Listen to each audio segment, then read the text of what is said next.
Hi, World History students. I just wanted to go over the timeline activity as promised, in particular for my virtual students, because we got our time cut short today. So remember, you are going to be researching a particular topic. Several of you have already reached out to me on a topic that you're interested in. I'm going to scroll real quick to the bottom. So make sure you pick one of these topics. The following topics have already been taken. The Shang Dynasty, the Persian Empire, the Tang Dynasty, Confucianism, the Han Dynasty, and Ancient Greece. Okay, so any that I didn't mention are still available. So you're going to be creating a timeline of events, important events for a particular historical topic. Okay, so for example, if your topic is a dynasty or empire, your four events should include how the empire or dynasty came to power, and then how that dynasty or empire ended. So, how did it fall? What empire took over? What was the lasting impact of that dynasty? Okay, and then any two other events that maybe the dynasty or empire um, is known for. So it could be the creation of an invention, it could be a particular war. It's your choice, but you have to have a minimum of 4 dates. Okay. So you should have the beginning of the empire or dynasty and the end at the very least, and you're welcome to do more than four. If your topic is a person, for example, if you have Otzi the Iceman, you don't need to necessarily include the date that the person that you have is when they are born, and or the date that they died, unless it has some significant impact. For example, um, Osi the Iceman, we know about the year um, when he lived, but there wouldn't be a record of birth date, so that doesn't really matter um, for this particular person's lifetime. Alexander the Great, when they were born, did they take over succession from some other leader? Was there some type of major event that stirred because of their birth? If not, you can leave that out. Um, you can include the death of a particular person if their death caused a power vacuum, if there was no successor and their empire collapsed after their death. Okay, that would be something that's significant that you would include their death. But if it was just simply handed down, um, to maybe their son or known successor and nothing dramatic happened, then you don't really need to include their death as well. So that would be an example for Alexander the Great.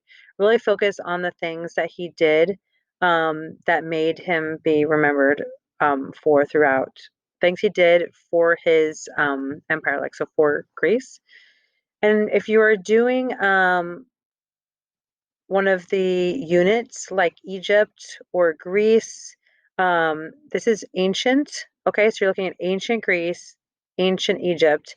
For Hinduism, this will be the foundation of Hinduism. So during ancient India. Okay, so remember, our topics are all ancient. Okay, you don't need any present day information if some of these things still exist, like Greece and Egypt, for example. So let me go back up to the top. Your information, remember for my virtual students, you guys are going to be doing printer paper as well. You're going to be using a blank piece of paper. So that's for all students. And then this is the rubric. So it needs to include the name of the topic at the top. I did a mock example real quick just to kind of show you. So you would have your name of the topic at the top. Okay. And then you would have your four major events with information.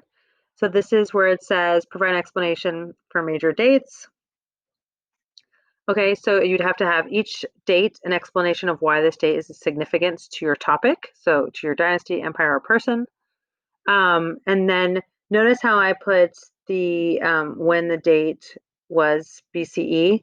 So, and then the one after 0 would be CE. So make sure you pay attention to the dates. Some of your events or people will overlap with 0. So make sure you put the appropriate time period of whether it was before um, Common Era or if it was Common Era or BC versus AD. Okay. You need to have at least 3 colorful images.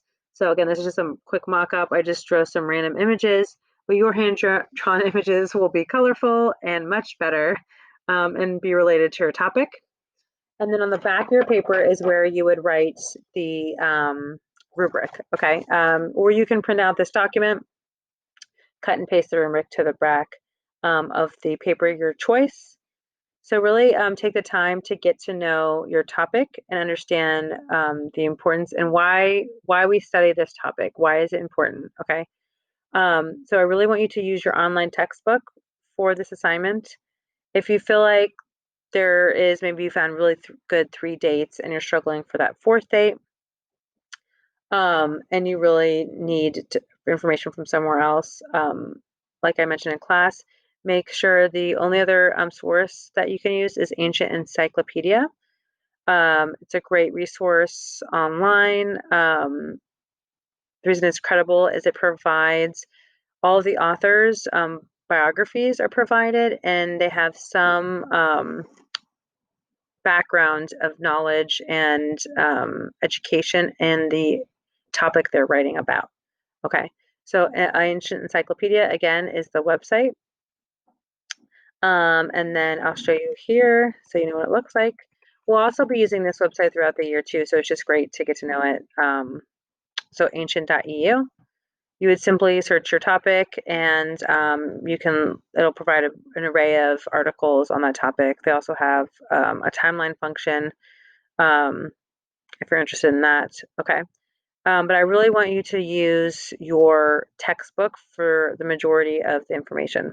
If you are struggling for information, also include me in letting me know that you're going to be adding some information from Ancient Encyclopedia. So I hope that was helpful. If you have any questions about the assignment, please feel free to reach out via email or remind. Have a great day.